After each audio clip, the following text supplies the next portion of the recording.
Voilà, je m'appelle Pierre Sambou. Je suis natif de ce village de Elana. J'ai 65 ans révolus.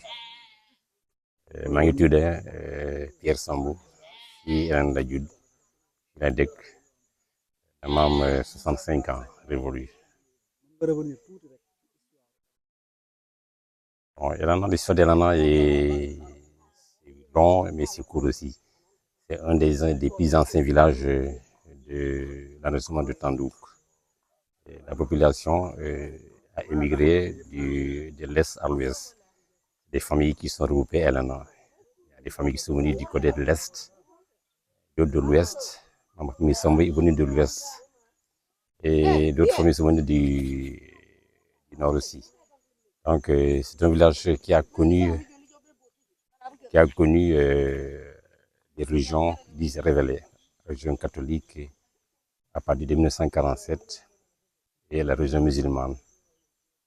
Elana, du point de vue religieux catholique, est la quatrième mission catholique installée dans la région de Ziguinchor. Après Ziguinchor 1800, Bignona 1900, Ziguinchor 1888, Bignona 1900, aussi 1927 et Elana 1947. Et la mission, il y a eu l'école, il y a le poste de santé, tout. Donc du côté musulman, on a eu l'honneur de recevoir ici le marabout El Hadj Omar Foutiyou Tall. Il est passé par Elana. Il était dans un endroit qui s'appelait Barator, à l'ouest de Elana. C'était Elana qui l'a quitté pour aller à Djemberin.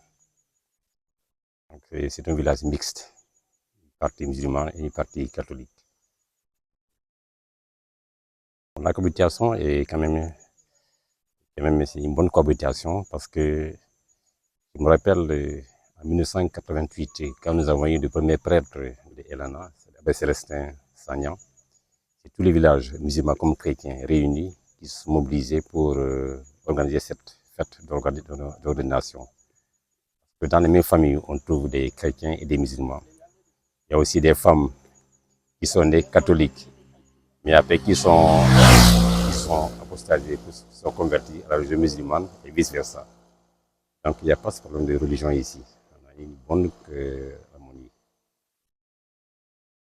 Bon, au niveau des écoles, la première école a été fonctionnelle à partir de 1947. C'est une école privée catholique. Et à côté, il y a le poste de santé et la maternité. C'est vrai que c'est des structures qui sont utiles, très utiles. Avant même, dans les années 80, les gens venaient de Bignona pour venir se soigner à Elana. Maintenant, c'est un peu difficile parce que on n'a pas les moyens pour faire fonctionner correctement ces structures. Au niveau du cimetière catholique, parce que ça a coïncidé avec l'arrivée du christianisme en 1947. Le premier à être enterré, c'est la famille Diatta. Donc, là aussi, même au niveau des cérémonies religieuses, d'enterrement et autres, là, on voit cette cohabitation, cette cohésion entre les musulmans et les chrétiens. C'est vrai que si c'est les musulmans, on laisse les musulmans prendre les devants. En matière d'organisation, c'est tout le monde qui est impliqué. Comme les catholiques, même chose. Quand il y a des funérailles comme ça, les catholiques prennent les devants. Mais du point de vue organisationnel, c'est mixte. C'est des familles regroupées qui viennent organiser ces cérémonies. Là, c'est peut-être au niveau de là que c'est les bas faibles, les bas blessent. Parce qu'on a beaucoup de fruits ici. Il y a des mangues qui pourrissent ici. Heureusement qu'au niveau des oranges, des citrons, il y a des acheteurs qui sont là tout le temps. Vraiment, on aurait voulu que l'État nous aide la commune en général, pour avoir des machines de consommation.